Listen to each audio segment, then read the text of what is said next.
না করে আমি কোনোদিন মরবো না। বিষ্ণু ইসলাম আমাদেরকে জানিয়েছেন তোমার জন্য যে রিজিকের বন্দোবস্ত, যেই অ্যালটমেন্ট আছে, সেটা ভোগ না করে, উপভোগ না করে তুমি মরবে না, এবং সেটা আপনি উপভোগ করবেন, আপনার কাছেই আসবে।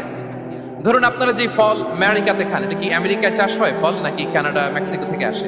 এখানেই হয়, আবার বাইরে থেকেও আসে। লেটস সে আপনি যেই অ্যাপেলটা দিয়ে আজকে ব্রেকফাস্ট করলেন, যে অ্যাপেলটা আপনি খেলেন, এটা মেক্সিকো থেকে এসেছে। ওই অ্যাপেলটা যখন কুড়ি অবস্থায় ছিল, মুকুল অবস্থায় ছিল, তখনই ওটার মধ্যে আপনার নাম লেখা। এর মধ্যে কত পাখি এসে ওই গাছে বসেছে, কত মুকুল নষ্ট করেছে, ওইটা নষ্ট করে নাই, কারণ ওইটা আপনি খাবেন। ওইটা পুষ্ট হয়ে সুন্দর একটা ফল হয়ে ইম্পোর্টেড হয়ে এটা আমেরিকাতে আসলো, আমেরিকার বাজারে। অনেক মানুষ ওই ফলটা সুপারমার্কেটে যে ধরে চড়ে নেড়ে আবার রেখে দিয়ে চলে গেছে, নেয় নাই।